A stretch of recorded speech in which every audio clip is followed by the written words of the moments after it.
ঈদ আনন্দের অবিচ্ছেদ্য অংশ হল পোশাক। এবছর ফ্যাশন ট্রেন্ডে দেশীয় পোশাকের পাশাপাশি ক্রেতাদের ঝোঁক পাকিস্তানি পোশাকে। গরমকে সামনে রেখে প্রাধান্য পাচ্ছে হালকা রঙের পাতলা পোশাক। মান ও ডিজাইন ভেদে দাম পড়ছে ৩,০০০ থেকে ২ লাখ পর্যন্ত। এবারের ঈদে দেশের ফ্যাশন জগৎ সেজেছে নতুন সাজে। ফ্যাশন ট্রেন্ডে রয়েছে বৈচিত্র্যের মিশেল। হালকা তবে নজর কাড়া, ঐতিহ্যবাহী অথচ আধুনিক, এরকম নকশাই দেখা যাচ্ছে এবারের ঈদ বাজারে।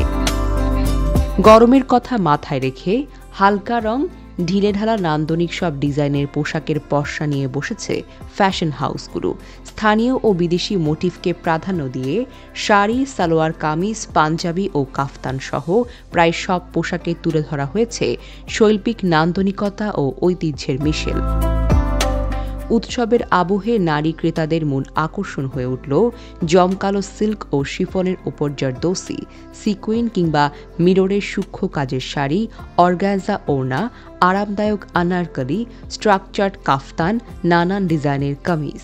৩,০০০ থেকে ২ লাখ টাকার মূল্যে মিলছে এসব পোশাক। নিখুঁত এমব্রয়ডারি, চিকেন কারি, সিকুইন ও হাতের কাজের পাঞ্জাবিতে প্রাধান্য দিচ্ছেন ছেলেরা। ট্রেন্ডি এসব পোশাক কিনতে ক্রেতাদের গুনতে হচ্ছে ৩ থেকে ৮০,০০০ টাকা পর্যন্ত।